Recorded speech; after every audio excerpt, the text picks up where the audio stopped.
Y el tema no es que estemos limitados a él, pero para este panel es Ucrania, la OTAN y supongo el futuro del imperio estadounidense o la guerra por Eurasia, como lo reformulamos. Glenn y Kit son expertos en ese conflicto, pero Wyatt es un experto de otra manera. Esto es otra cosa que no mencioné sobre The Gray Zone, que es una de las principales razones por las que me parecen tan importantes. Hacen reportajes reales sobre el terreno en lugares a los que ningún otro medio va. Quiero decir, es criminal que esto sea así, pero es cierto. Wyatt pasó, creo que fue un mes, ¿verdad?, en Donbass. ¿Quieres hablar brevemente sobre eso? Y luego pasamos a Kit y Glenn. Claro.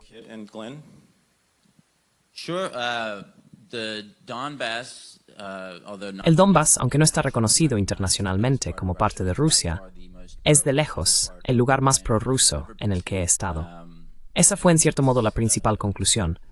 Cuando estás allí, hay banderas rusas por todas partes, hay SETA en todos los coches, y mucha gente ve la guerra, la invasión, como una especie de intervención humanitaria.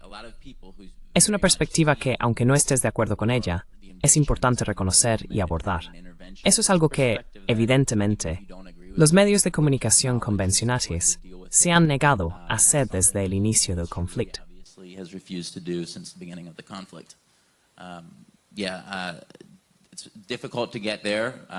Sí, es difícil llegar allí. A menudo son un poco desconfiados con los periodistas occidentales y quieren interrogarte un poco cuando llegas, quizás con razón. Pero sí, pasar un mes allí fue muy revelador en cuanto a comprender la perspectiva de la población y simplemente ver lo que están soportando, que es horrible. La cantidad de destrucción que se ha causado, en muchos casos, utilizando bombas fabricadas en Estados Unidos, es increíble hasta lo que hay tus propios ojos. Desde mi punto de vista, es importante que resuelva es posible.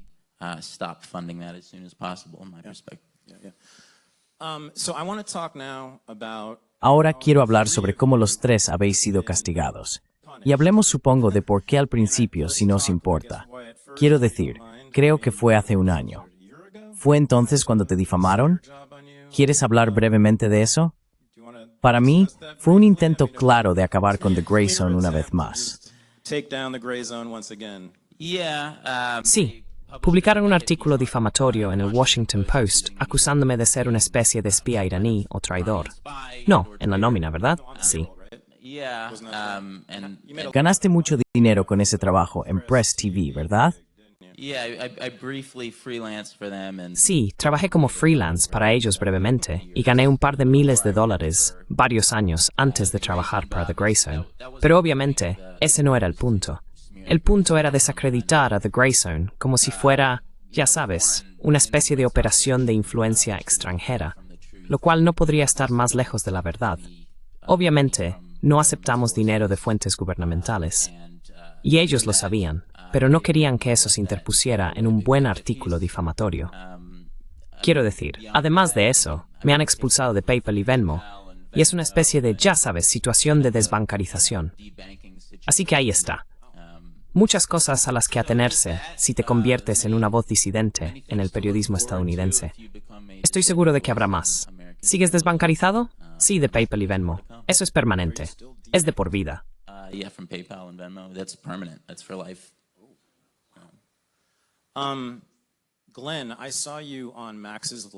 Glenn, te vi en el directo de Max hace unos días hablando de esto, y fue realmente angustiante porque te sigo desde hace mucho tiempo y has estado en mi programa. Yo también soy un gran admirador de tu trabajo.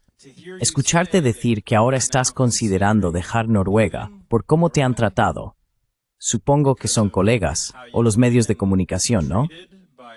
¿Puedes hablar un poco más sobre eso en concreto? Tengo mucha curiosidad y me preocupa este tema.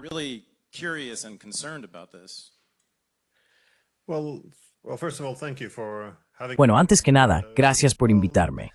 Lo peor es que en realidad no tienes que hacer nada malo. Sabes, si eres profesor de ciencias políticas, el punto de partida en cualquier análisis de seguridad internacional es la competencia por la seguridad. Es decir, el Estado A se arma y socava la seguridad del Estado B.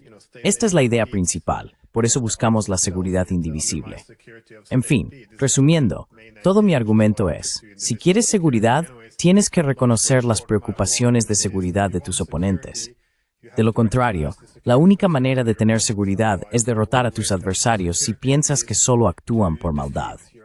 Y esta es, en efecto, la política de Occidente ahora.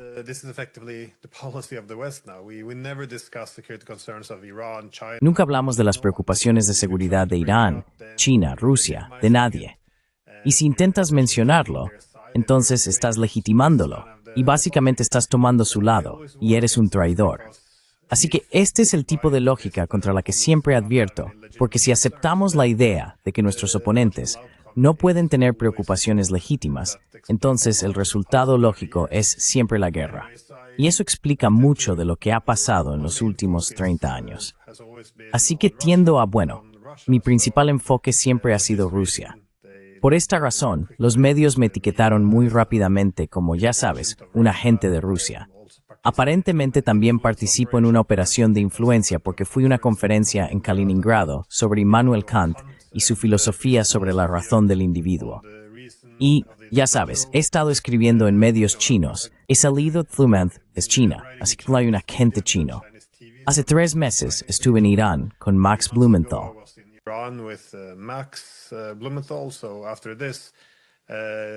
Así que después de esto, algunos también me llamaron agente iraní. Y por supuesto, hace 2 meses estuve en Georgia, porque estuve en la televisión nacional allí, en los estudios, y también alquilé un estudio para hacer mi propio podcast por un día. Eso fue prueba de lo entrelazado que estaba con el régimen. Así que también soy agente georgiano. Pensarías que a estas alturas sería bastante rico. Estás muy ocupado.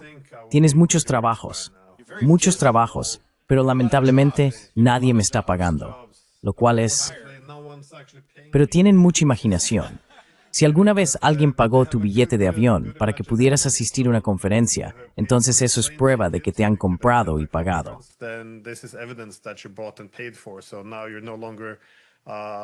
Así que ahora, ya no eres un académico independiente ni un profesor. Simplemente eres un agente de una potencia extranjera hostil. Básicamente, así es como funciona. Y hay ciertos elementos naturales en esta sociedad. Algunos periodistas que sienten que están luchando la buena batalla y que combaten el mal. Y para ello, incluso la cancelación y la censura les parecen aceptables. Pero el problema es que también está todo muy organizado. Es decir, tenemos ONG humanitarias, así se llaman, pero están financiadas por nuestro gobierno, el gobierno de Estados Unidos, Soros, la National Endowment for Democracy, que es abiertamente una tapadera de la CIA. Y ya sabes, han puesto fotos de mi casa en Internet.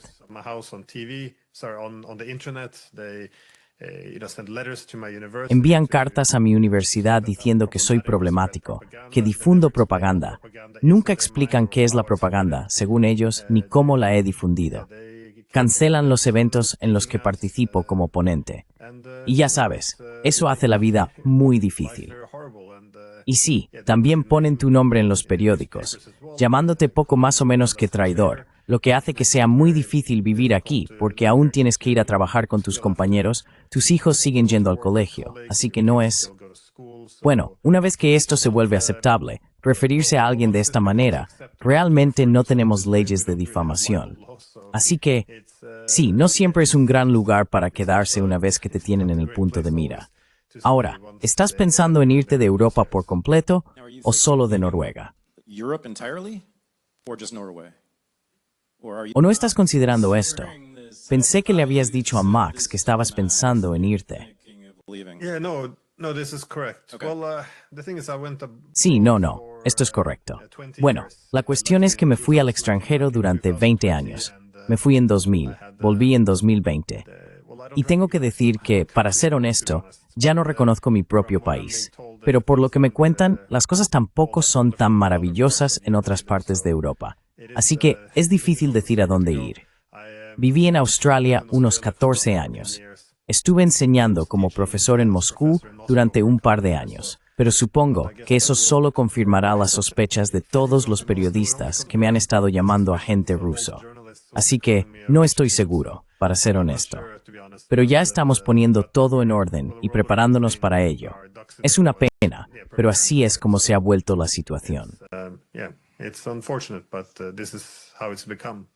Nebres, sis moribund en stores hapok barbchin portham. Quiero decir, no creo que haya otra forma de verlo. Cuando volvamos en la próxima ronda de preguntas, quiero hablar de tu libro sobre la rusofobia, que si no has leído este libro, por favor hazlo. Creo que es uno de los libros más importantes de los últimos años. Hablamos de él en mi programa, pero creo que, en muchos sentidos, está en la raíz del problema aquí. Así que quiero abordar eso contigo en unos minutos. Kit, hola, ¿cómo estás? Kit, hi, how you doing? Inksming. Sin embargo, estás en Serbia. Sigzing te Gwyneth. You work because you work for them, right? Trabajas porque trabajas para ellos, ¿verdad? Desde mi perspectiva, está genial. El otro día salí en la portada de un periódico nacional sin mi conocimiento ni consentimiento, así que claramente soy un actor local importante. Añadiría, en mi habitual estilo humilde, que Wyatt subestima enormemente hasta qué punto pule mi trabajo, porque suele ser impenetrable. Hace un trabajo fantástico, haciéndolo legible y presentable para el público. Así que gracias, Wyatt, como siempre. Pero sí quiero decir, estoy aquí tanto por elección como por obligación. Estoy en la práctica exiliado de mi país de origen por cosas que he escrito y dicho, principalmente para The Grey Zone.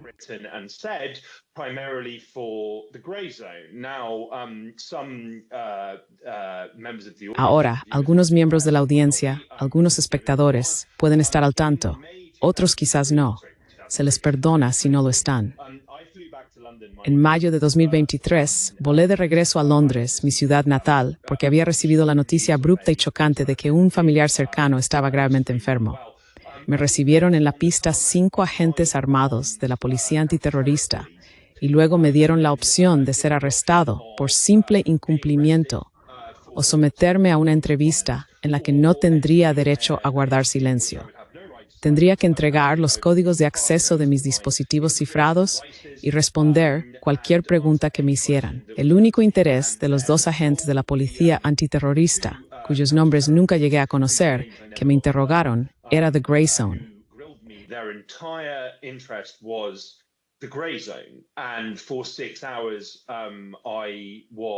Y durante 6 horas me vi obligado a hablar en detalle extenso sobre mi relación con Max Blumenthal, sobre el inexistente acuerdo de The Grey Zone con el FSB para publicar documentos de ACT y todo tipo de otras cosas absurdas. Ahora, mi detención provocó una protesta internacional y me sorprendió bastante. Me invitaron a The Hill, nada menos, para hablar de mis experiencias. Pensé que esto podría servir como un elemento disuasorio para que las autoridades británicas no volvieran a hacer lo mismo. Pero no. Parece que se han envalentonado por el hecho de que se han salido con la suya. Y desde mi detención hemos visto a David Miller, un académico y periodista muy antisionista, ser detenido repetidamente al intentar entrar en el Reino Unido, su país de nacimiento. Lo mismo le ha ocurrido al ex embajador británico en Uzbekistán, Craig Murray.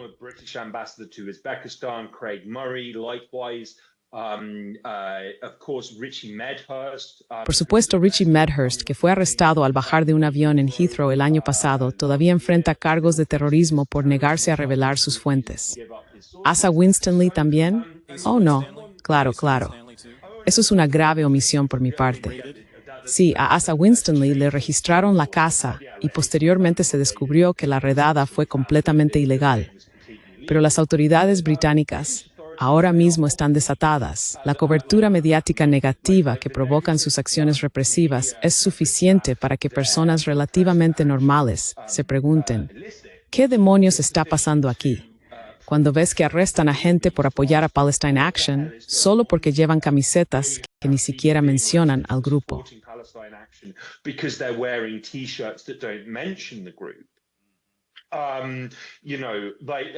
Sabe, está bastante claro que sí. Algo muy oscuro y sin precedentes está ocurriendo.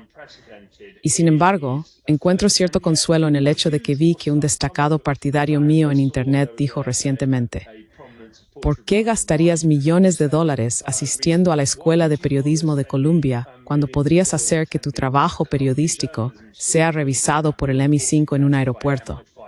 Así que, en cierto modo, lo veo como un respaldo a nuestro trabajo periodístico. Y ya sabes, hay que tener en cuenta que en The Gray Zone, desde el inicio mismo de la guerra por poderes, hemos estado publicando filtraciones, publicando historias bastante incendiarias sobre cómo Gran Bretaña está liderando la guerra por poderes en Ucrania. Y recibimos una enorme cantidad de críticas por ello.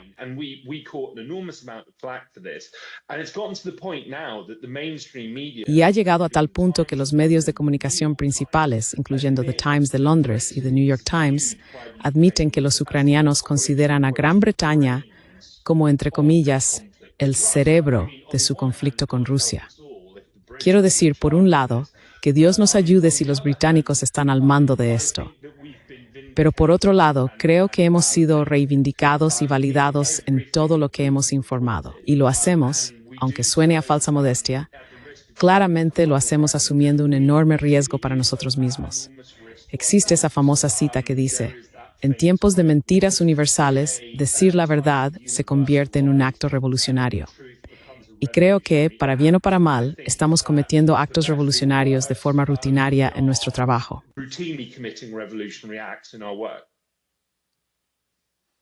De nuevo, ¿hay alguna prueba más de que lo que están haciendo es un trabajo importante?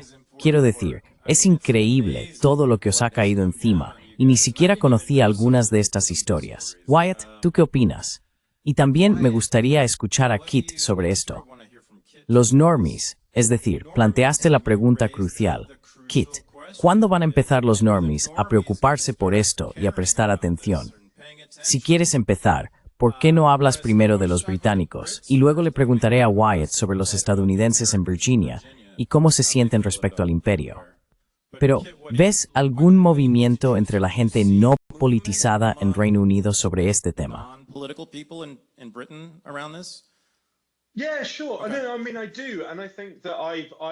Sí, claro. Quiero decir, sí. Y creo que lo he dicho, por supuesto. Sabes, siento una especie de desapego respecto al Reino Unido en general, porque, quiero decir, literalmente no puedo volver allí. O sea, no merece la pena el riesgo desde ningún punto de vista. Pero al mismo tiempo, hay personas que conozco que no están conectadas políticamente, que obtienen la mayor parte de su información de los medios de comunicación tradicionales, que ven a sacerdotes de 80 años siendo arrestados por sostener carteles que dicen «Apoyo a Palestine Action». Y se preguntan, ¿qué demonios está pasando? ¿Qué está desencadenando esta reacción estatal absolutamente feroz y beligerante contra la forma más suave y dócil de activismo político imaginable?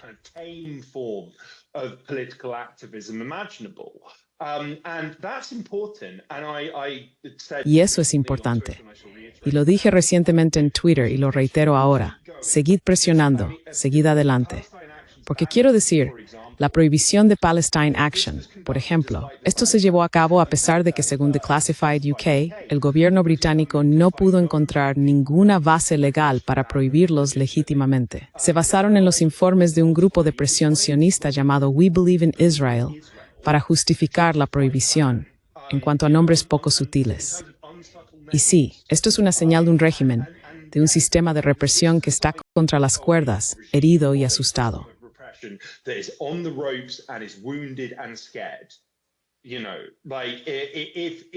Sabes, si estuvieran en la cima de su poder y prominencia, no se preocuparían por las actividades de los verdaderos partidarios de quienes los apoyan. Está claro que tienen mucho miedo. Y esto está ocurriendo en toda Europa. Y en realidad es muy alentador ver que cada vez más personas cuestionan no solo el apoyo de sus gobiernos a Israel, o que su país forme parte de la UE o la OTAN, sino que también están cuestionando las llamadas estructuras democráticas en las que viven, porque no puedes votar para salir de un genocidio.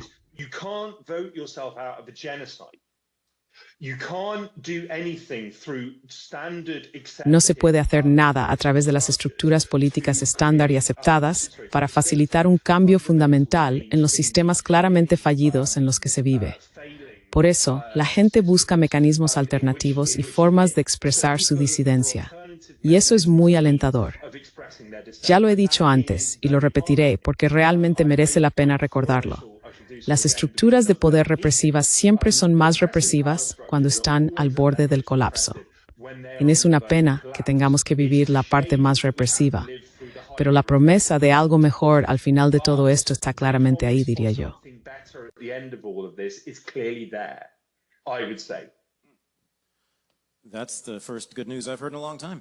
Esa es la primera buena noticia que he escuchado en mucho tiempo. De The Grey Zone. The Grey Zone nunca da buenas noticias, hasta ahora. Esto por fin es algo. Wyatt, ¿puedes darnos más buenas noticias?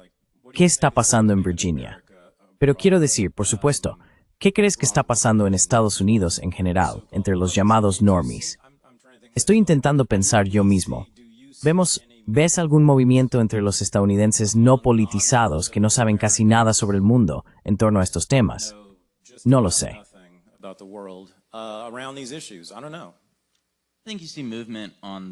Creo que se está viendo movimiento respecto a Gaza, sobre el genocidio retransmitido en directo.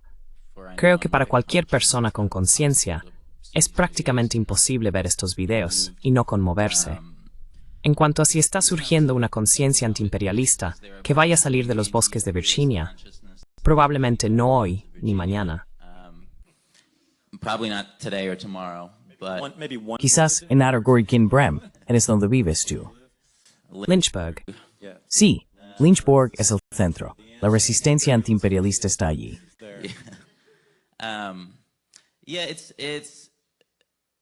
Sí, es un camino largo. Desde mi punto de vista, en realidad creo que veo un poco más de movimiento en el Reino Unido, donde la prohibición total de un grupo como Palestine Action provoca un rechazo muy de base.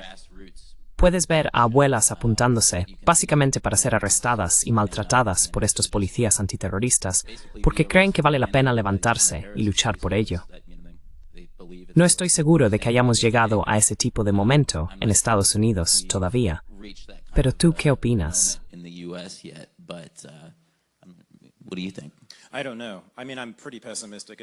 No lo sé. Quiero decir, soy bastante pesimista.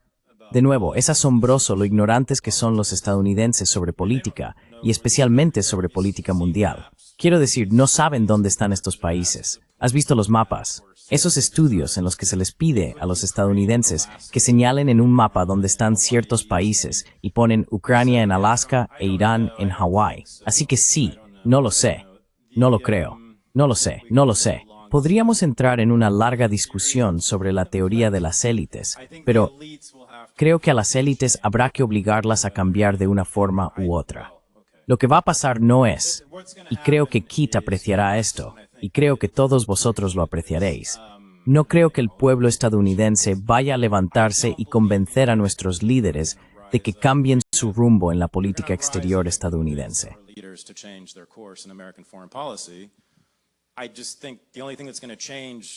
Simplemente creo que lo único que va a cambiar al imperio estadounidense de hacer lo que está haciendo es lo que hizo el Vietcong, que es derrotarlos en el campo de batalla. No veo otra manera. Y por eso creo que el llamado eje de resistencia en Oriente Medio es tan crucial. Por eso creo que la guerra en Ucrania es tan crucial. Pienso eso porque Rusia, desde mi punto de vista, ofrece una cosa: resistencia al imperio. Y lo que sí vemos es un eje de resistencia creciente a nivel global, ¿verdad? Y BRICS podría ser simplemente la manifestación más completa de eso, pero está presente en todas partes.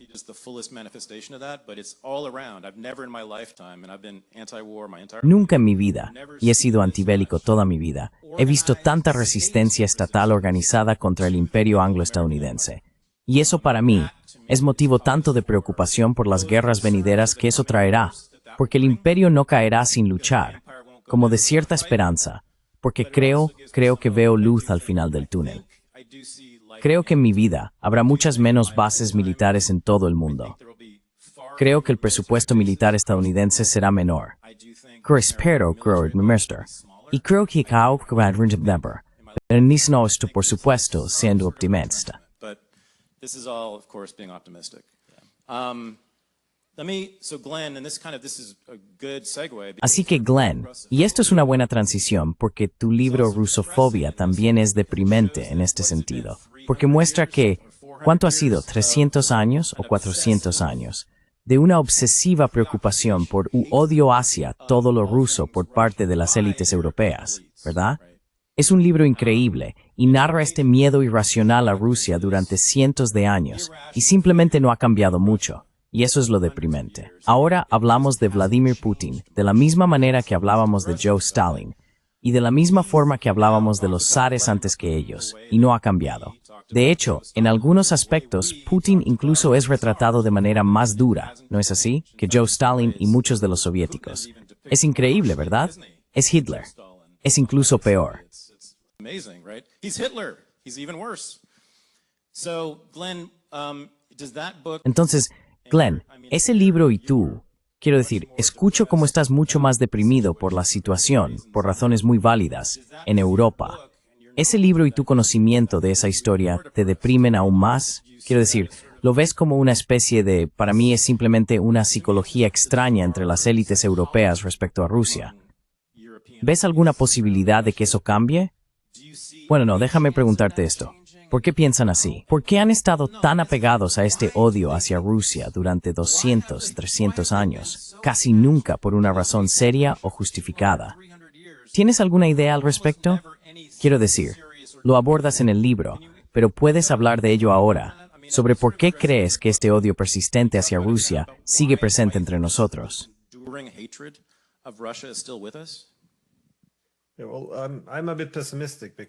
Bueno, soy un poco pesimista, porque esto socava la suposición de que los estados actúan como actores racionales. Por ejemplo, si ves lo que está ocurriendo ahora en Europa, hemos iniciado esta guerra, que no estaba en nuestro interés. Nos hemos distanciado de países importantes como Rusia, y cada vez más de China. Y entonces nada de lo que hacemos responde ya a nuestros intereses. Se observa la reducción de la seguridad, de nuestras economías, del prestigio de Europa en el mundo. Quiero decir, es bastante triste lo que le está ocurriendo al continente. Pero aún así, siguen insistiendo. Ven que Rusia está ganando la guerra, y aún así siguen repitiendo. Ucrania está ganando, Ucrania está ganando. Y simplemente quieren alargarlo un poco más. Realmente no tiene sentido. Si estás perdiendo una guerra, quieres conseguir un acuerdo mejor hoy que mañana. Also expecten pues bastante fuerte end. Bueno, were you staying with por supuesto temas for the reformer and manufacture range. Russophobia is the irrational fear of Russia. Now, there's rational reasons to fear Russia. Ahora bien, existen razones racionales para temer a Rusia, como el hecho de que es la mayor potencia nuclear del mundo. Sin embargo, me refiero al odio o miedo irracional hacia Rusia. Gran parte de esto está vinculado a la propaganda.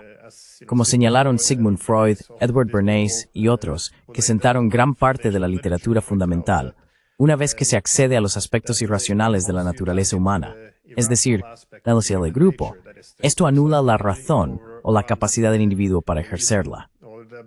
Uno de los aspectos clave es que, por naturaleza, tendemos siempre a dividirnos en grupos. Somos animales sociales. Nos dividimos en grupos por razones de seguridad.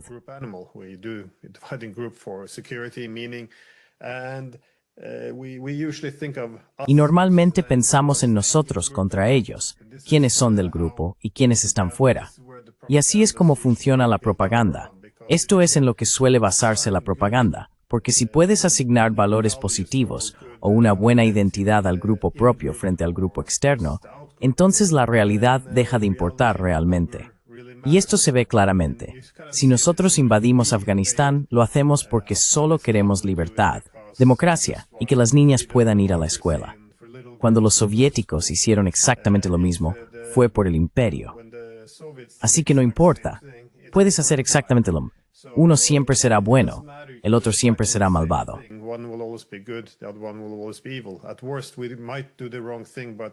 En el peor de los casos, podríamos hacer lo incorrecto, pero lo haríamos por las razones correctas. En el mejor de los casos, nuestros adversarios podrían hacer lo correcto, pero lo harían por las razones equivocadas. Así que esta es, en cierto modo, la lógica. Y supongo que Rusia siempre ha sido el grupo externo ideal para nosotros, porque como has dicho, esto lleva ocurriendo siglos. Tradicionalmente, ya sabes, cuando se trata de nosotros contra ellos, Rusia siempre puede desempeñar el papel de ellos.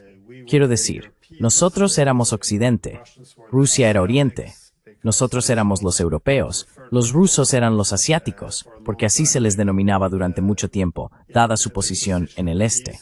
Nosotros éramos la civilización, ellos eran los bárbaros, y siempre han desempeñado ese papel del otro.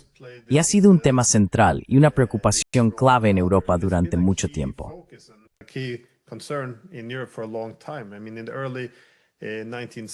Quiero decir, a principios del siglo XIX también había muchos académicos británicos que escribían sobre esto, argumentando que debíamos abordar nuestra rusofobia. Esto es un gran problema. Es decir, tenemos razones para temer a Rusia cuando tenemos intereses en competencia. Podemos, ya sabes, luchar contra los rusos si queremos. Pero este odio y miedo ciego hacia Rusia no tiene ningún sentido. Terminamos siguiendo políticas que no son de nuestro propio interés. Y es bastante interesante porque si lees estos panfletos sobre la rusofobia en Gran Bretaña, eran como de 1828, de los años 1830, podrían haber sido escritos hoy. Es simplemente un acto inmensamente irracional. Y luego, por supuesto, si lo llevas más adelante hasta la Guerra de Crimea de mediados del siglo XIX, la literatura es la misma. Señalan cómo tendemos a dividirnos en grupos. Así, por ejemplo, durante la Guerra de Crimea, estaba el Imperio ruso contra el Imperio otomano, y luego los británicos y franceses se unen al lado de los otomanos, o los turcos, y muestran cómo todos los papeles están asignados. Así que los rusos, de repente, son el malo, el agresor. Los otomanos, que antes eran demonizados, de repente se convierten en víctimas de la noche a la mañana. Esto es la Ucrania de hoy. Ya no son corruptos, ahora son el faro de la democracia.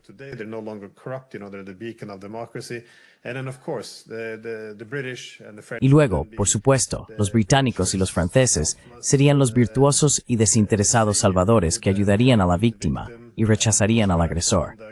Y siempre asignan estos diferentes papeles. No tiene ningún sentido si realmente conoces la historia detrás de esto. ¿Quién ha hecho qué? Y también los objetivos de los diferentes países. Pero es muy poderoso, porque esto da forma al mundo. Conecta con las ideas básicas que la gente tiene sobre cómo funciona el mundo. Así que puedes hacer afirmaciones extrañas como que, bueno, la razón por la que la OTAN ocuparía Afganistán durante 20 años es, de nuevo, porque queremos que las niñas vayan a la escuela. Y ya sabes, realmente no tiene sentido. Así no es como Estados Unidos forma su estrategia de seguridad. Se basa en la hegemonía. Tiene que dominar para tener seguridad. No se basa en que las niñas vayan a la escuela, pero así es como se hace la propaganda.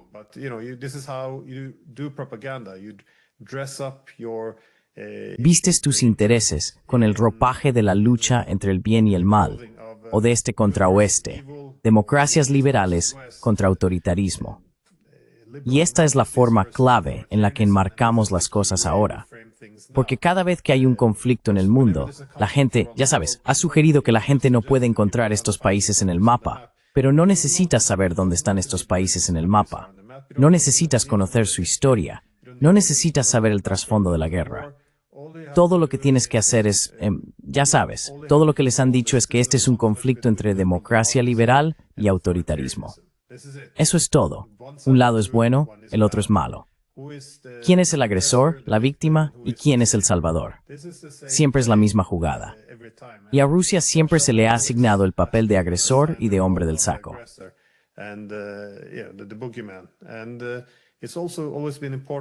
Y también siempre ha sido importante para Europa mantener la cohesión interna o la solidaridad.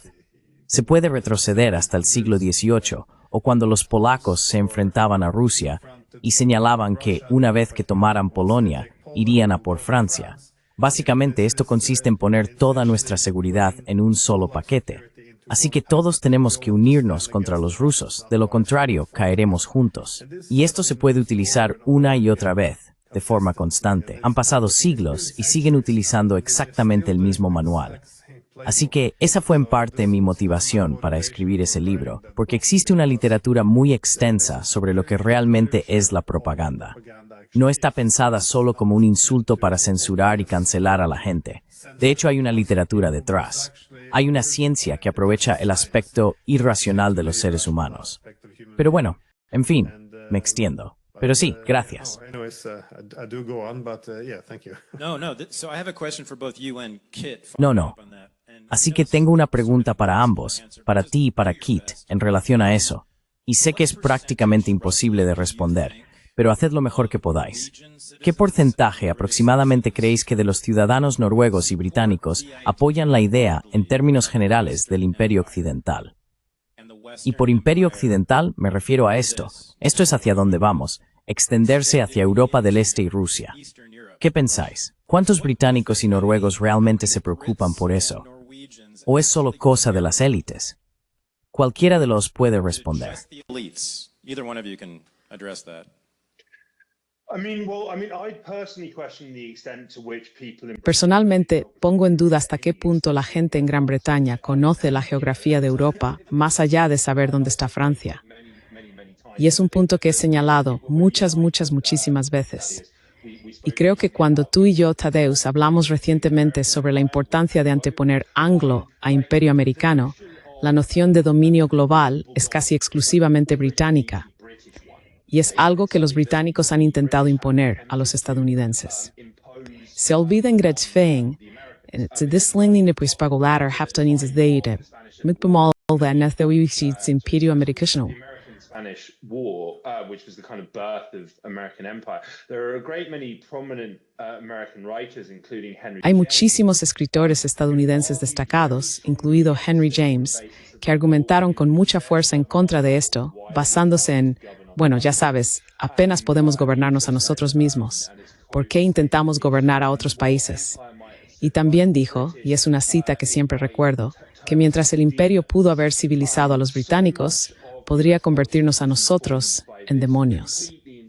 Gran parte de la política estadounidense está influida por esta idea completamente insana y sí, exclusivamente británica, de dominio total del mundo. En mi región, en el sureste de Europa, que está junto a Europa Central y del Este, hay muchos países donde las poblaciones tienen opiniones positivas sobre Rusia, o al menos son muy escépticas respecto a la UE y la OTAN. Esto está completamente excluido del debate público.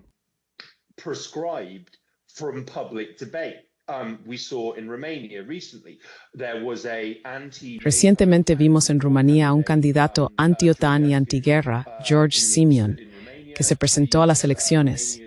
El Tribunal Supremo de Rumanía anuló los resultados de las elecciones porque parecía que podía ganar. Además, establecieron el precedente legal de que no se puede presentar a un cargo político en Rumanía si eres anti-OTAN.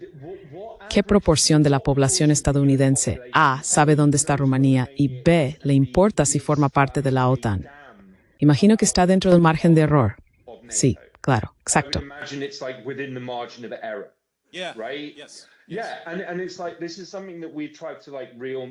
Sí, y es como, esto es algo que hemos intentado realmente esclarecer en The Grey Zone. Y si se me permite decirlo, creo que lo hemos hecho bastante bien. Oh sí, el hecho es que, en la guerra proxy de Ucrania, esto es algo de lo que Estados Unidos podría apartarse muy fácilmente si quisiera. Y si no estuviera obstaculizado por diferentes capas de intereses, por líderes europeos parloteando, etc. Desde la perspectiva británica, el imperio angloamericano está en juego en Donbass, porque llevan impulsando esto desde 2014. Y es algo como registros abiertos. No hace falta filtraciones aquí. Hay un individuo, Chris Donnelly, que ha sido asesor del Ministerio de Defensa británico durante mucho tiempo y también asesor de la OTAN durante años.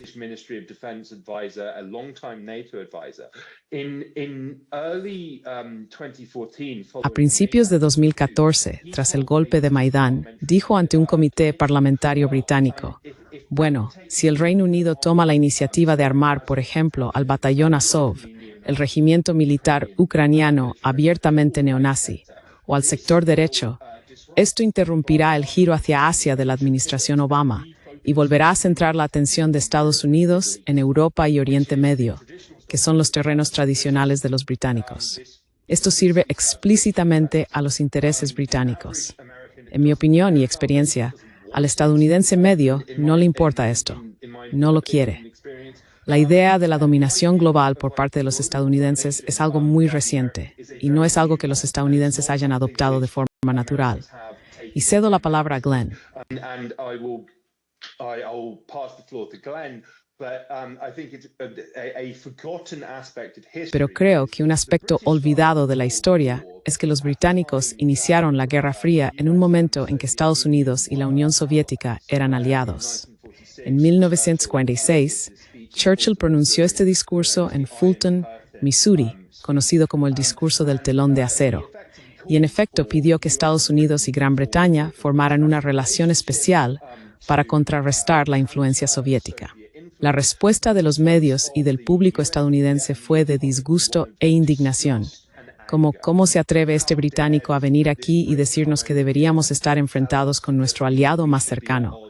Hubo protestas contra el imperialista Winnie en ese momento. Esa era la perspectiva estadounidense entonces. No hace tanto que esa era la perspectiva. Y creo que en realidad, hasta cierto punto, con el auge de America First como idea populista, de alguna manera hemos cerrado el círculo en ese sentido. Así que genial. Glenn, ¿los jóvenes noruegos sueñan con crecer para luchar por la OTAN?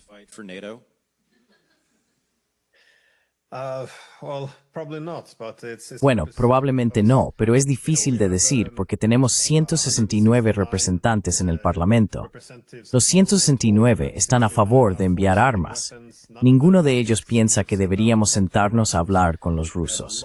Tenemos muchos periódicos, muchos canales de televisión y todos dicen exactamente lo mismo. Y también destaco que esto es un consenso notable. Pero hay que preguntarse cómo se logró este consenso. Se logró mediante una discusión abierta sobre el trasfondo del conflicto, los hechos. Y entonces todos estuvimos de acuerdo de repente en que sí, tenemos que luchar hasta el final, pase lo que pase. Pero no vemos que este sea el caso. Vemos que cualquier disidencia se trata como traición y se elimina.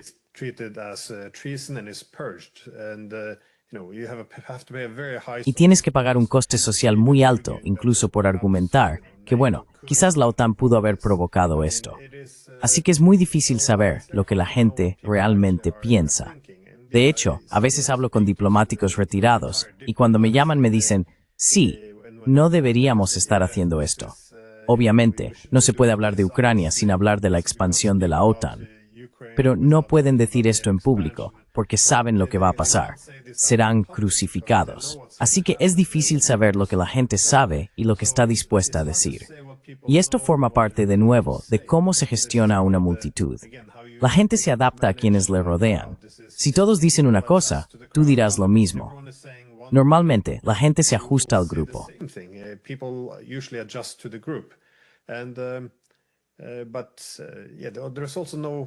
Pero tampoco hay. Si la gente quiere preguntar, ya sabes, no queremos luchar por la OTAN, o tenemos que mantener la hegemonía o el dominio liberal, la idea general es, bueno, ¿cuál es la alternativa? Porque se cree que la alternativa es el caos. Así que este ha sido un poco el supuesto subyacente que se ha vendido durante tanto tiempo. Así que si dices, bueno, algunas de estas cosas no fueron realmente democráticas. Por ejemplo, si miras el derrocamiento de Yanukovych en 2014, que inició esta guerra, puedes señalar que en realidad no fue apoyado por los ucranianos. No tenían el apoyo mayoritario para esto. Quitamos a un presidente elegido democráticamente en contra de la Constitución y de la voluntad de los propios ucranianos. ¿Por qué? ¿Por qué fue esto algo bueno? ¿Fue bueno para la democracia? Pero ya sabes, nos dicen que somos una democracia, y así es como se divide el mundo, porque somos democracias liberales. Rusia es autoritaria. Si aceptas esta premisa, puedes derrocar a un gobierno en contra de la voluntad de su pueblo y luego llamarlo democracia porque los estás integrando o poniendo en la órbita de la OTAN. Así que estás haciendo el mundo más democrático. Estás haciendo el mundo más pacífico.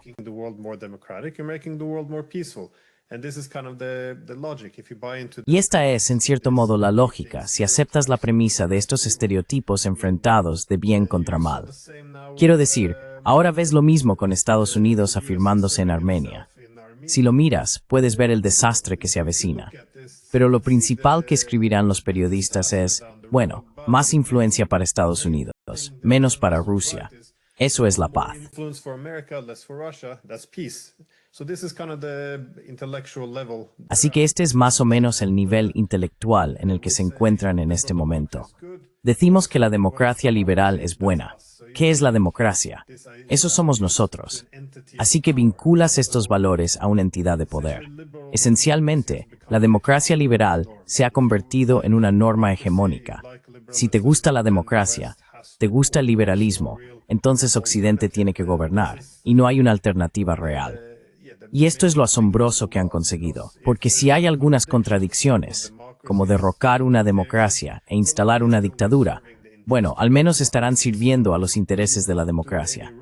Así que no puedes hacer nada mal mientras esto se venda.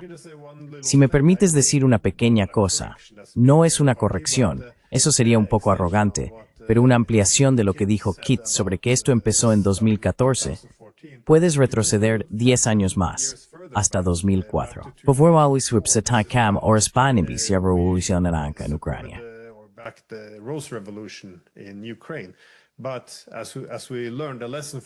Pero, como aprendimos, la lección de esto fue que instalar a Yushchenko para servir a los intereses de la OTAN no fue realmente bueno para Ucrania. Terminó siendo descrito por Newsweek como el líder más impopular del mundo, lo cual es una locura. Un título horrible de tener. Así que la lección, 10 años después, cuando hicimos otro golpe de Estado en Ucrania, fue que no dejan que los ucranianos voten para volver a una posición neutral y a lazos amistosos con Rusia. Entonces, en 2014, ¿qué hicimos? Reorientamos rápidamente la economía, alejándola de los rusos hacia Occidente, para que ya no tengan lazos económicos. Se purgó a los partidos de la oposición política, que eran afines a Rusia, también por el interés económico.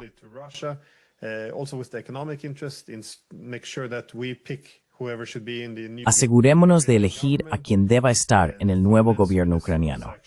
La ministra de Finanzas era en realidad estadounidense, instalada en 2014. Solo obtuvo el pasaporte ucraniano el día que asumió el cargo. El fiscal general de Ucrania se quejaba de que cada nuevo nombramiento en el gobierno tenía que ser aprobado por Washington. Supimos por The New York Times que, el primer día después del golpe, Estados Unidos comenzó a reconstruir desde cero las agencias de inteligencia de Ucrania, porque antes trabajaban estrechamente con Rusia, y eso no lo podemos permitir. Y luego está la depuración de la iglesia, su idioma.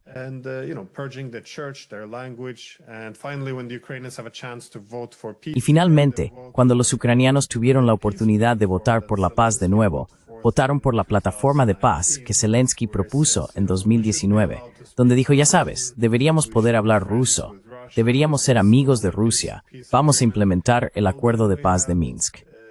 Bueno, entonces tuvimos esta milicia respaldada por la OTAN, entrenada por Estados Unidos y las ONG, que esencialmente estableció líneas rojas para que Zelensky no implementara ninguna de las promesas de campaña por las que había votado el 73% de los ucranianos.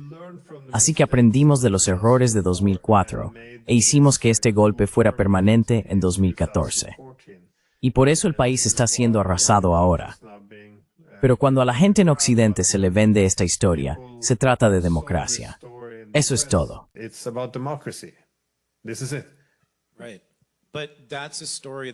Correcto. Pero esa es una historia que, por lo que has estado diciendo, aparentemente solo cuentan y creen las élites. Así que quiero decir que en general, el pueblo noruego y el pueblo británico ni siquiera tienen idea sobre estas cosas, ¿verdad? Y creo que eso también es cierto para los estadounidenses. Quiero decir, también podemos hablar de los jóvenes estadounidenses y de por qué provienen de tierras militares. He conocido a muchas personas, hombres, jóvenes y mujeres, que han servido en el ejército y que estaban entusiasmados con la idea de matar gente, a veces árabes, a veces musulmanes, a veces a Osama Bin Laden, pero nunca he escuchado a ningún miembro del ejército estadounidense decir necesitamos un imperio global.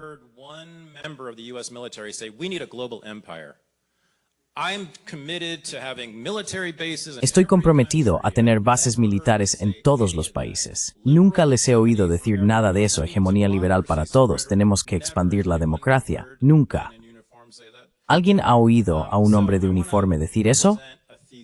Así que quiero presentar una tesis que se me acaba de ocurrir mientras hablabas, y quiero que los tres respondáis a ella. Ahora sabemos que el imperialismo es un proyecto de las élites, y la gran mayoría de la gente común ni siquiera sabe de estas cosas. Estoy pensando en la tesis de Mackinder y en la de Brzezinski, que Eurasia, el control de Eurasia, es crucial para cualquier imperio global. Si quieres que tu imperio sea global, debes controlar la masa continental euroasiática. Esa fue la tesis planteada por Mackinder y luego por Brzezinski más recientemente.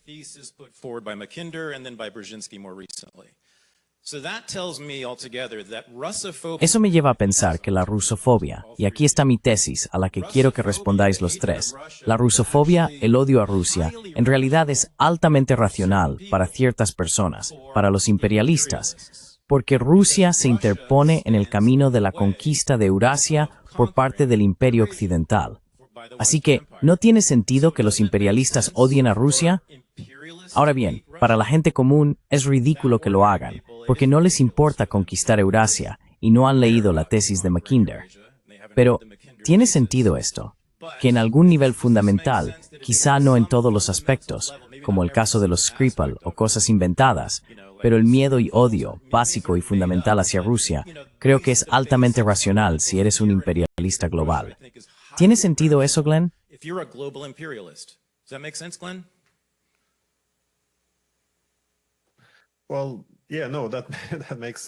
Bueno, sí, claro, eso tiene mucho sentido porque, bueno, la teoría de Mackinder sostenía que las potencias marítimas tienen la capacidad de dominar el mundo.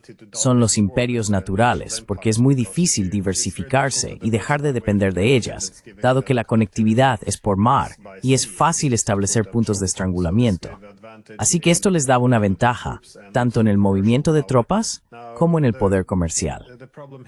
Ahora, el problema aquí es que tienes que gestionarlo como un imperio, porque como Mackinder reconoció en ese momento, cuando Rusia empezó a conectar la masa continental euroasiática por ferrocarril, si Eurasia se conecta por tierra, entonces esencialmente harían que el dominio del mar como fuente de poder mundial lo socavarían. Así que esto era una amenaza para Gran Bretaña y luego se consideró una amenaza para Estados Unidos.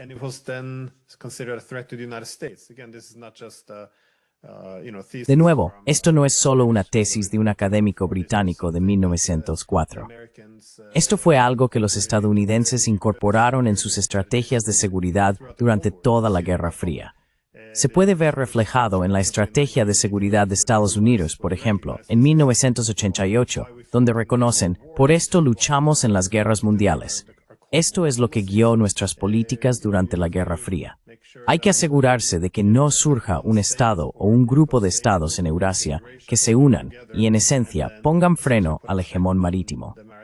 Si gobiernas Eurasia desde el centro, tienes que seguir una política imperial, es decir, dividir y gobernar para evitar que las potencias euroasiáticas se unan.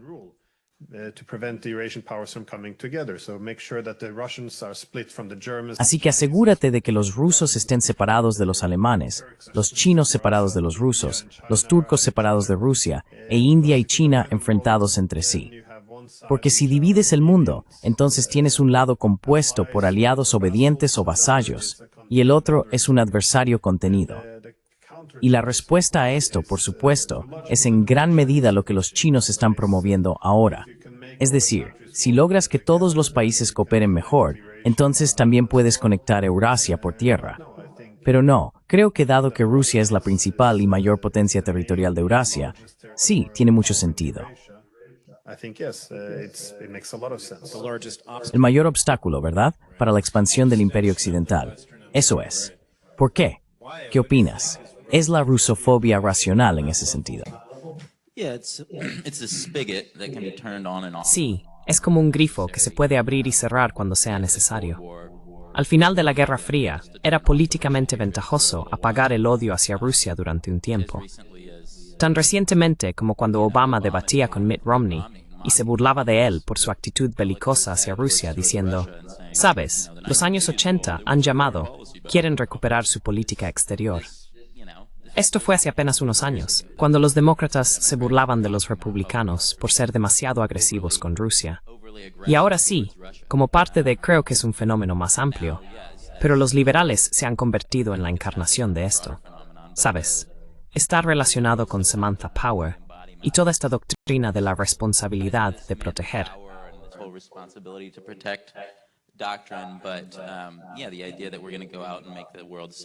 Pero sí, la idea de que vamos a salir y hacer que el mundo sea seguro para la democracia es casi como una preocupación liberal ahora. Ellos la inventaron, ¿no? Es su idea. Y sí, así que el tipo tradicional de... Y por eso, por ejemplo, ya sabes, mucho de esto se reduce a Hillary Clinton. Pero es conveniente tener cosas como los temas de la guerra cultural. Puedes mirar a Rusia y decir, oh mira lo que hacen con las personas homosexuales allí. No les dejan tener desfiles del orgullo, lo cual probablemente sea cierto. Apuesto a que si yo fuera gay, probablemente preferiría no vivir en la Rusia rural. Pero realmente no nos corresponde a nosotros decidir cómo manejan eso.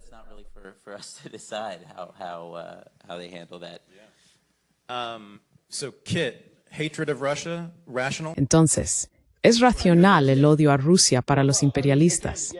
Bueno, quiero decir, de nuevo, sí, desde la perspectiva angloamericana creo que es racional, porque Rusia ha sido históricamente un elemento desestabilizador desde el punto de vista británico. Ahora hay que tener en cuenta que si retrocedes al siglo XIX, la reina Victoria era llamada la abuela de Europa, porque parientes suyos ocupaban los tronos de todas las monarquías europeas. Y se daban situaciones completamente absurdas en las que el rey Leopoldo de Bélgica y el Kaiser Guillermo de Alemania querían imperios porque sus familiares también los tenían y pensaban que era injusto, lo cual es un aspecto bastante extraordinario de la historia que de alguna manera se ha olvidado. Pero Rusia siempre fue un elemento desestabilizador desde la perspectiva británica. Russia was always a wrecker from Britain's perspective. It supported the American War of Independence. It supported... Apoyó la guerra de independencia de Estados Unidos. Apoyó al norte en la guerra civil estadounidense. Estados Unidos estuvo del lado de Rusia durante la guerra de Crimea. Y así, incluso cuando Rusia estaba gobernada por los descendientes de la familia real británica, si miras fotos del zar Nicolás y el rey Jorge de principios del siglo XX, son idénticos, son dobles. Así que incluso cuando Rusia estaba en cierta medida bajo el dominio británico, seguía considerándose muy problemática. Y tienes el gran juego en el siglo XIX, donde la influencia rusa en Asia Central se veía como una amenaza para la dominación británica de la India. Cuando ocurre la Revolución Rusa y los Romanov, la familia real británica, son asesinados por los rusos, eso es una acción imperdonable. Y no creo que la élite gobernante británica lo haya superado jamás. Y no creo que lo hagan nunca.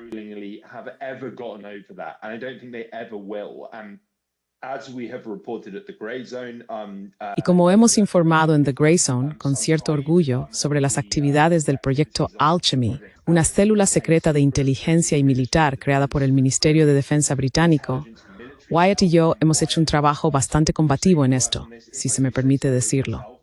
En el centro de todo está esta idea de dividir Rusia en fragmentos fácilmente explotables. Esto fue el núcleo de la invasión británica a la Rusia revolucionaria en 1918. Era como en El Padrino 2, cuando reparten la tarta de Cuba. Ese era el espíritu. Era como, bien, los franceses se quedarán con el carbón aquí, los británicos con la madera en esta región. Se repartía entre todas las potencias.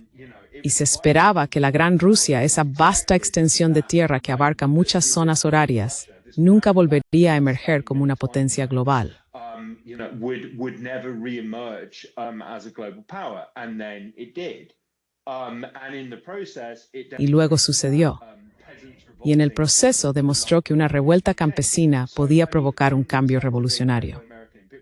Así que desde la perspectiva angloamericana, particularmente la de los angloimperialistas, es por supuesto muy natural y casi instintivo odiar a Rusia. Y creo que hubo un libro muy premonitorio escrito por Mark McKinnon a finales de los 2000. Se llama Nueva Guerra Fría. Y repite una y otra vez que Estados Unidos, a menudo con la ayuda británica, ha expandido su influencia en territorios que están casi exclusivamente asociados a la influencia rusa, como Georgia, Kirguistán y partes de Europa Central y Oriental. Y la respuesta obvia a esto es que los rusos iban a molestarse por ello. is the Russians were going to get unhappy about it. We have all of these Tenemos todo esto.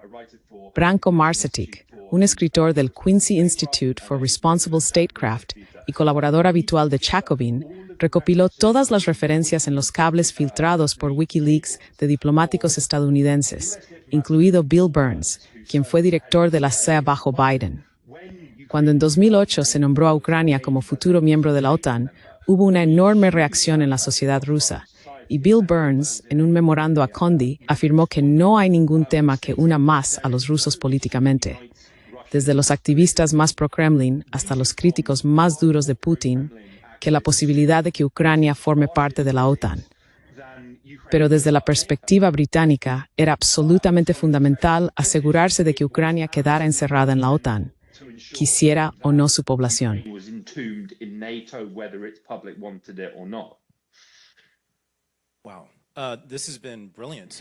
Vaya, esto ha sido brillante y asombroso. He aprendido muchísimo. De verdad, los tres me habéis dejado impresionado aquí. Ha sido fantástico.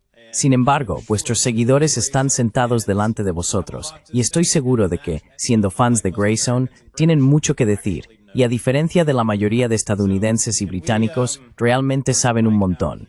Así que, ¿podemos sacar el micrófono aquí? Haré lo posible por extenderlo. Creo que puedo llegar hasta, oh, genial, incluso mejor, perfecto.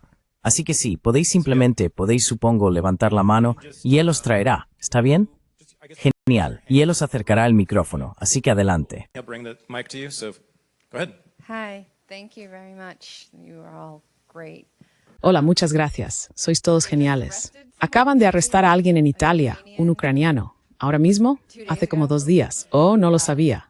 Supuestamente, él casi por sí solo, en un yate, hizo explotar el gasoducto Nord Stream.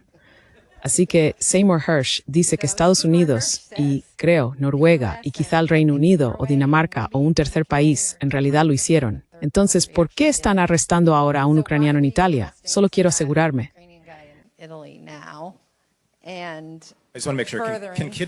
¿Pueden oír esto, Kit y Glenn? No sé si este micrófono funciona. Sí, genial. Contrapani. Estupendo. Tit. ¿Por qué están arrestando a alguien ahora? ¿Qué está haciendo la prensa con eso? Quiero decir, está en CNN y BBC, así que ya sabes que definitivamente no es cierto. Entonces sí, ¿por qué lo dicen ahora y por qué lo hacen ahora? ¿Y qué opinas, especialmente tú, Glenn, sobre la supuesta implicación noruega con Estados Unidos? Como dijo Seymour Hersh.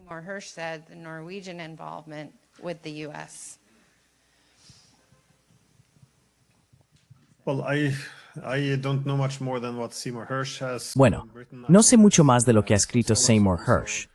Sé que hay algunos académicos que también han rastreado el movimiento de los barcos estadounidenses en ese momento. Ha habido algunos informes desde Dinamarca que en gran medida confirman algunas de las cosas que ha argumentado Seymour Hersh. Así que su historia parece creíble, digámoslo así.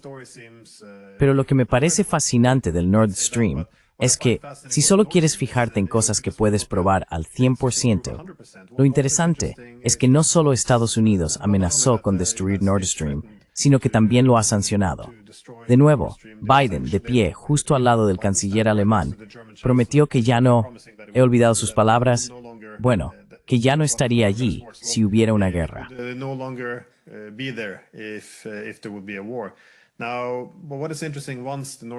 Ahora, lo interesante es que, una vez que Nord Stream fue volado, vimos a todos los países de la OTAN, incluso al propio secretario general de la OTAN, todos diciendo que todas las pistas apuntaban a Rusia, que se trataba de un ataque ruso, siguiendo el manual ruso. Creo que el secretario general de la OTAN, Jens Stoltenberg, argumentó que esto podría ser una situación del artículo 5, es decir, un ataque contra la OTAN. Y todo esto se utilizó para que la OTAN afirmara aún más su control y militarizara el mar Báltico, pero también para escalar la guerra en Ucrania. Ahora, después de todos estos esfuerzos por señalar a Rusia, empezaron a surgir estas nuevas historias. Sí, los ucranianos en el velero, todas esas cosas, que contradicen bastante las ideas iniciales. Pero luego aparecen las historias de que, bueno, sí, la CIA sabía de esto e intentó detenerlo.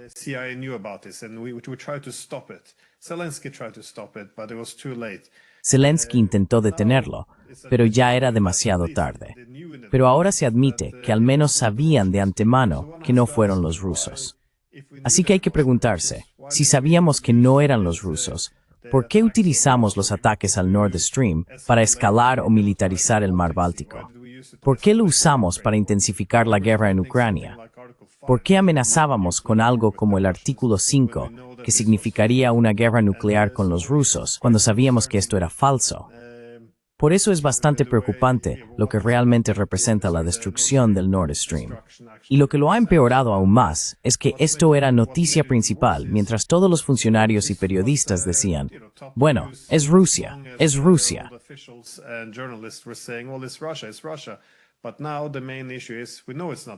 Pero ahora la cuestión principal es que sabemos que no fue Rusia.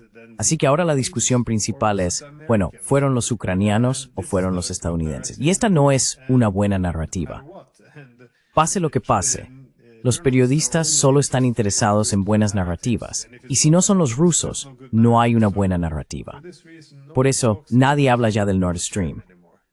Es realmente extraño, especialmente para los alemanes, que ahora están desindustrializándose y viendo cómo se destruye su futuro económico. Y aún así nadie quiere hablar realmente del Nord Stream, porque de nuevo, los hechos no deben interponerse en la narrativa. Así que sí.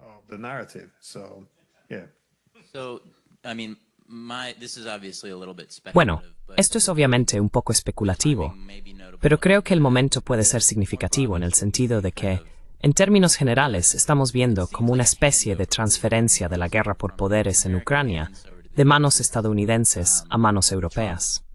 Trump sigue quejándose al respecto.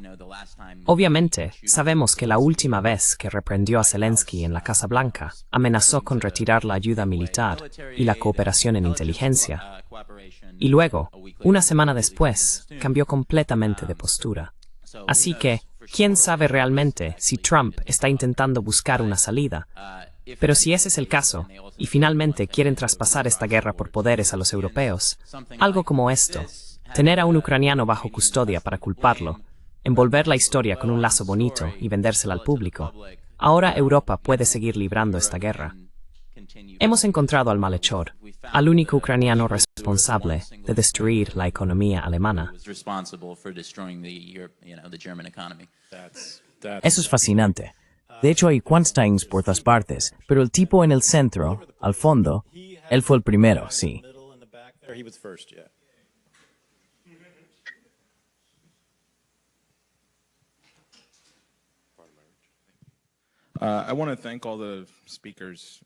Quiero agradecer a todos los ponentes por sus presentaciones. Y en particular quiero agradecer a Kit Klarenberg por ser el más proestadounidense y optimista del panel, lo cual resulta un poco gracioso dado que él no es de aquí. Pero solo quería responder un poco al pesimismo que parece evidente entre las personas aquí en el escenario, porque lo que Kit Klarenberg estaba comentando sobre la historia estadounidense y en concreto sobre nuestros sentimientos antibritánicos que no fueron hace tanto tiempo, creo que es lo que nos hace fuertes como estadounidenses.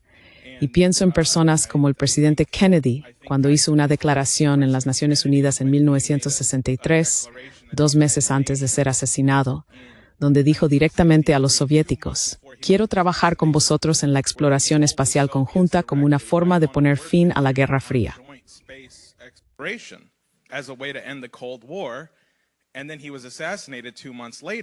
Y luego fue asesinado 2 meses después.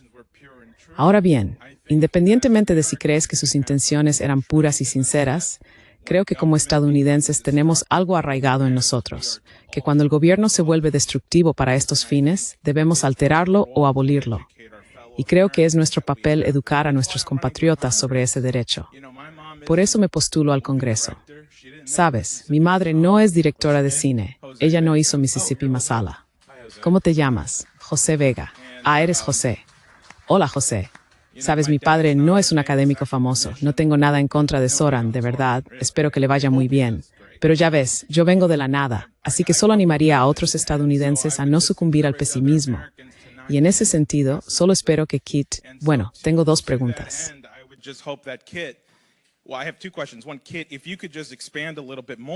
Primero, Kit, si pudieras ampliar un poco más sobre los sentimientos anti-británicos que tenían los ciudadanos estadounidenses en el siglo XX. Por ejemplo, Henry Kissinger habló de cómo mantenía a sus amigos de la inteligencia británica más informados que a sus propios homólogos estadounidenses. Y en segundo lugar, para Glenn Deason, creo que hace un mes hablabas de Friedrich List, el economista, y mencionabas a Henry Carey como conceptos de solución para lo que podrían ser las verdaderas alternativas. Y me pareció genial, porque por mucho que hablemos del pesimismo y la fatalidad, creo que un verdadero concepto de solución es lo que hace que la gente sea optimista, como lo que el mundo podría llegar a ser. Así que esas son mis dos preguntas. Gracias, Kit. Thank you. Kit, take it away. Vale, claro. Así que en primer lugar, José, obviamente no puedo votarte, pero lo haría. De acuerdo. I'm gonna clip that. Voy a recortar eso. Sí, por favor, hazlo. Por favor, hazlo. Mis tarifas son buenas. Pero hablando en serio, creo que sí, quiero decir, mira, nunca debe olvidarse, ¿verdad?, que la festividad nacional más común en el mundo es el Día de la Liberación de Gran Bretaña y se celebra de media cada 6 días en algún lugar del mundo, ¿verdad? Bien, así que si retrocedes a principios de los años 50, cuando los británicos estaban en guerra con Mossadegh, el líder electo de Irán, y Mossadegh hizo una gira por Estados Unidos en la que enmarcó su lucha contra el Estado británico, y en particular contra BP, que estaba saqueando y expoliando las vastas reservas de petróleo de Irán. Lo presentó en los mismos términos que la lucha de Estados Unidos por la independencia contra los británicos en 1776. Sus audiencias políticas, públicas y mediáticas normalmente eran muy receptivas a esto.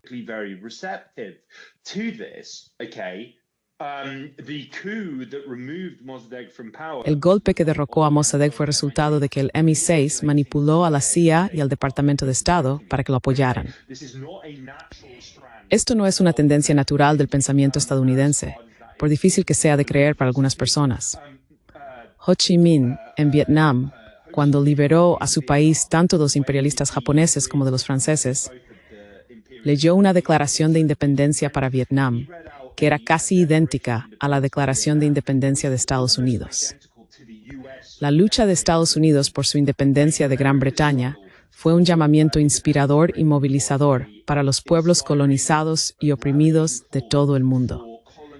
Es algo muy reciente en la historia que Estados Unidos haya asumido este papel imperial y con frecuencia ha sido a instancias directas o indirectas de los británicos. En eso no significa que Estados Unidos se ve completamente inocente en esto. That's not to say that America is completely innocent in this. I don't take that view, but No comparto esa opinión. Pero cuando miramos por todo el mundo, especialmente en los puntos críticos actuales, Ucrania, como hemos comentado, bajo el liderazgo británico, Siria, donde HTS tomó el poder con la ayuda de una organización vinculada al MI6, dirigida por el asesor de Asuntos Exteriores y Defensa del actual primer ministro británico, Keir Starmer, llamada Intermediate, tienen una oficina en el Palacio Presidencial sirio.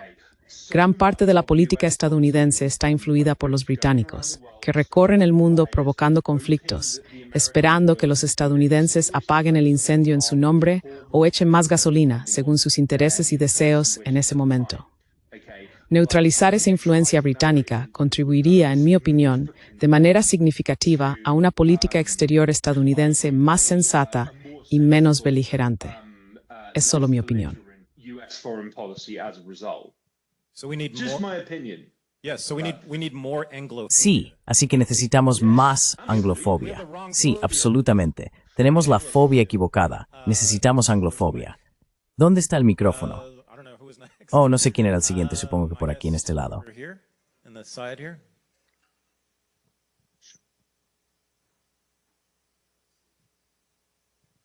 Thank you, and thanks for being here. My question has to do with, Gracias, y gracias por estar aquí.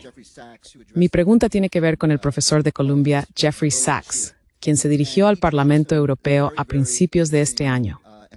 En mi opinión, lanzó algunas verdades muy interesantes y reflexivas, señalando básicamente que la Unión Europea no ha tenido una política exterior coherente. Rusia, siendo un socio comercial natural, fue puesta en una posición de adversario básicamente por culpa de la OTAN. Me pregunto, según tu cobertura, ¿cuál es el sentimiento de los líderes en la UE tras los comentarios, o es el sentimiento de la gente de la UE en Teruel?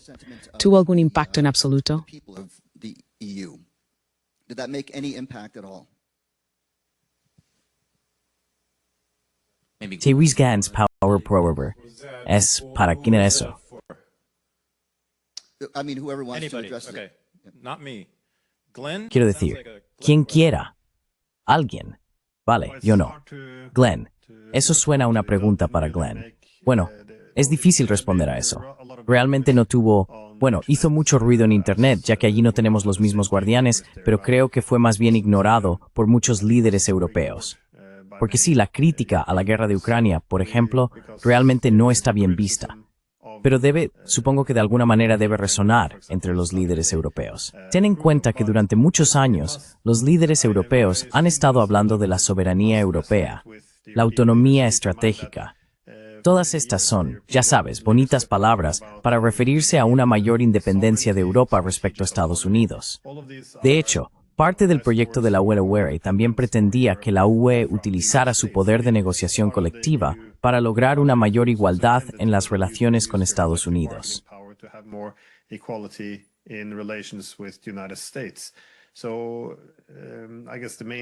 Así que supongo que el objetivo principal era lograr una hegemonía colectiva tras la Guerra Fría, basada en la cooperación entre Estados Unidos y la Unión Europea. Ahora, obviamente, esto no se ha conseguido. Y creo que eso es bastante evidente si miras alrededor del mundo. Quiero decir, Europa no solo está en una situación desesperada en términos de seguridad y economía, sino también en cuanto a su relevancia en el mundo y la forma en que la gente ve a Europa. Está llegando a ser casi una especie de broma cuando ves esas imágenes recientes de la Casa Blanca, con ellos sentados allí como escolares. Así que hay que preguntarse, ¿cómo hemos llegado a esto? Y Macron hace unos años advirtió que no deberíamos convertirnos en vasallos. Tenemos que plantarnos. Pero ¿qué significa realmente esto? ¿Cómo pueden 27, 28 países supuestamente mantenerse unidos y hablar con una sola voz?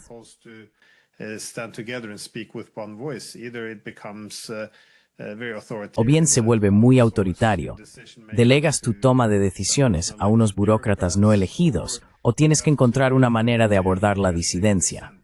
Así que si tratas, por ejemplo, las políticas hacia Rusia, ¿cómo tiene sentido que Letonia y Grecia deban tener la misma opinión sobre Rusia?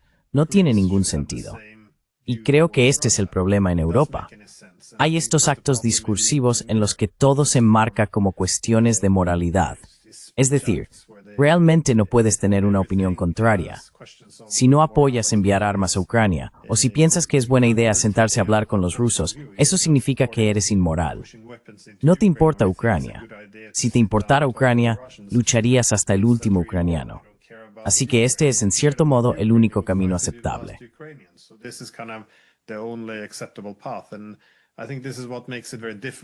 Y creo que esto es lo que hace muy difícil que la UE tenga una política coherente y también racional, porque ya nadie está siguiendo políticas racionales. Mira los principales líderes que ahora representan a Europa, aparte de los no elegidos. Tienes a Meloni, Starmer, Macron. Quiero decir, son algunos de los líderes más impopulares. Los líderes populares son considerados ilegítimos. Así que creo que Sachs acertó de lleno, pero los europeos tienen que encontrar la manera de volver a la racionalidad y también dejar de subordinarse a Estados Unidos. Para mí, ese fue el punto más importante que planteó. ¿Por qué seguís suplicando a los estadounidenses que os representen? Ahora tenéis una población mayor. Deberíais ser capaces de coger el teléfono y llamar a los rusos. Son los europeos los que no quieren coger el teléfono. Y durante 3 años y medio se están aislando. Y no hay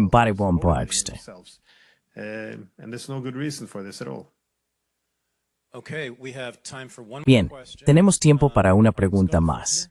Vamos aquí al frente. Aquí arriba. Ella ha tenido la mano levantada durante mucho tiempo, por ese lado. Y después iremos a almorzar. Go to lunch. Thank you very much. Muchas gracias. Soy Diane Sayre. Soy presidenta de la organización LaRouche. Y su respuesta indica que hay un precedente para las cacerías de brujas. Mi pregunta tiene que ver con la cumbre de Alaska. Sé que probablemente el presidente Trump no admitiría que aprendió algo allí, pero sí retrocedió en la idea del alto el fuego, que era muy inviable. Y sé que varias personas, incluyéndome a mí, realmente piensan que podría beneficiar al mundo si él fuera a Pekín para el desfile del 3 de septiembre, que conmemora la victoria contra el fascismo en Asia. Porque lamentablemente, aunque muchas personas probablemente no piensen conscientemente que quieren luchar por el imperio, creo que está muy arraigado en la visión axiomática de los estadounidenses que somos la hegemonía global. Y lo que ves cuando viajas es que no es cierto. Ya no es cierto. Así que quiero saber qué piensa usted. ¿Hay alguna posibilidad de que él vaya allí, se reúna con Xi y Putin y quizás reciba otra lección? Buena pregunta.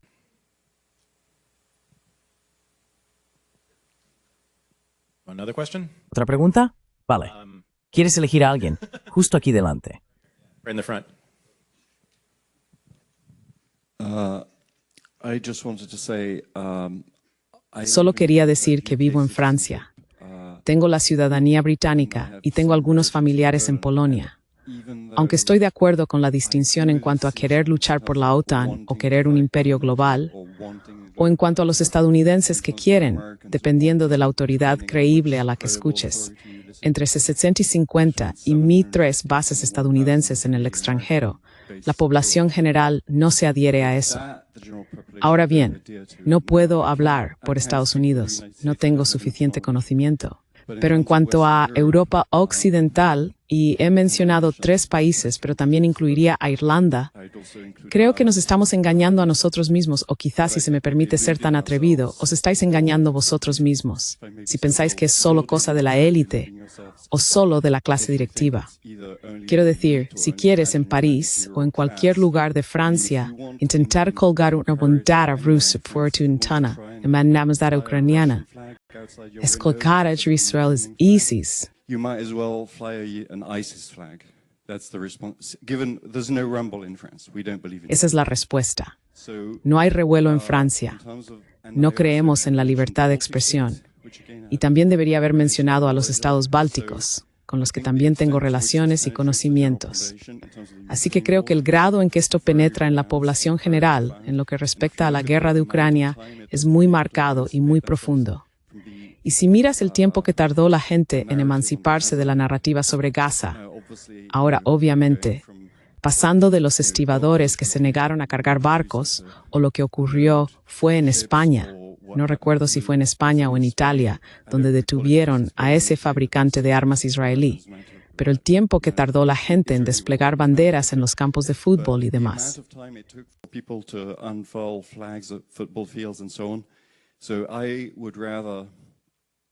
Así que preferiría tener un respaldo increíblemente riguroso de datos de encuestas para este tipo de cosas, porque, como dijo Chomsky, Estados Unidos era la sociedad más adoctrinada del mundo. Pero el grado de adoctrinamiento y el nivel de reacción irracional, si dices algo sobre Ucrania, Gaza o Israel, es simplemente increíble. Y hay todo tipo de otros temas en los que antes era igual, como Afganistán. Así que, en primer lugar, me gustaría preguntar a cualquiera de vosotros que quiera responder si creéis que hay algún mérito en lo que estoy planteando. Y lo segundo que quiero decir es que si miras el tiempo que tardaron en cambiar las cosas respecto a Gaza, no sé cuánto tiempo llevará a cambiar respecto a Ucrania. Pero si hablas de Ucrania, o de Putin, o de Lavrov, o de racionalidad, buena suerte. Ya he hablado bastante.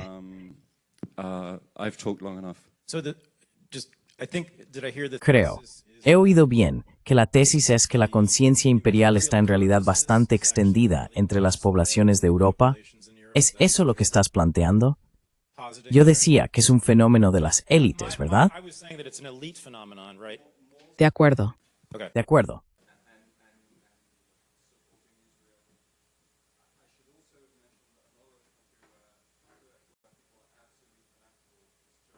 Sí.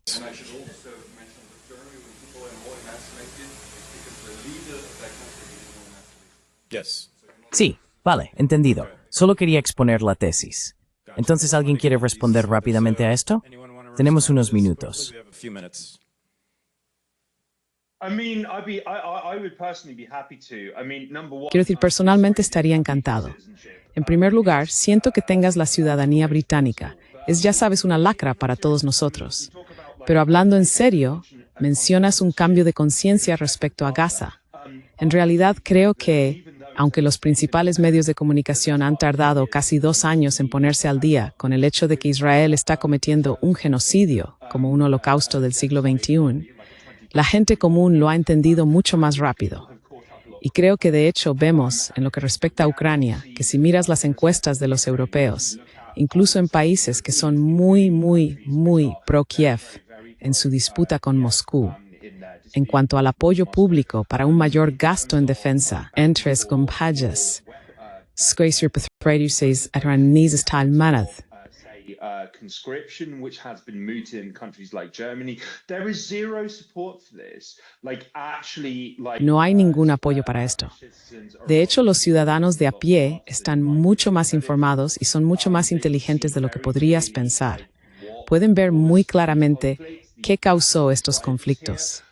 Los verdaderos motores aquí.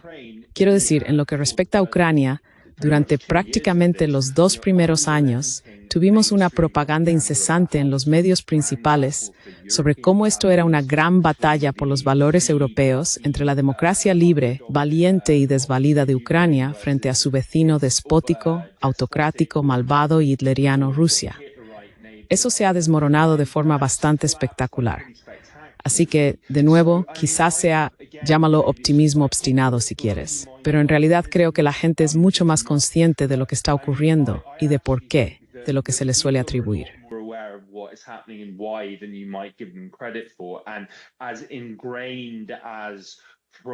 Y por muy arraigada que esté la propaganda pro-ucraniana y pro-israelí en los medios convencionales, ahora es insostenible. Hemos llegado a un punto en el que la gran mayoría de los medios principales, al menos en el mundo angloparlante, están admitiendo que, bueno, sí, Israel está cometiendo un genocidio y además Ucrania está perdiendo esto de forma bastante terrible. Y en realidad es un país muy corrupto, con un problema muy serio de elementos de extrema derecha, si no directamente fascistas, ocupando posiciones de influencia y poder. Así que independientemente de lo que digan los medios convencionales, creo que el sentir en la calle es en realidad muy diferente. Y de nuevo, eso me resulta alentador.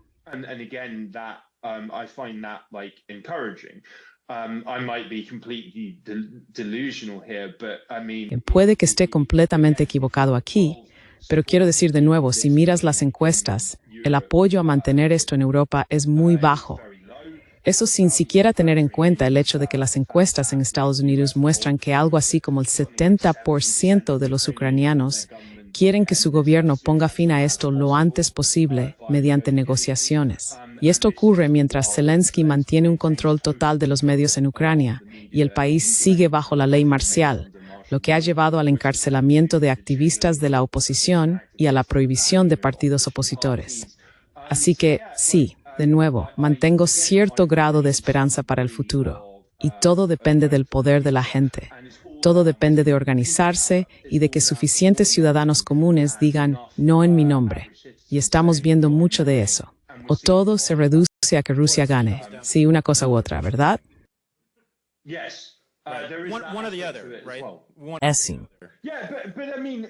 Sí, pero quiero decir, cuando ves, por ejemplo, protestas masivas contra la movilización, o abuelas en Ucrania arriesgando sus vidas para evitar que la gente sea capturada por las patrullas de reclutamiento.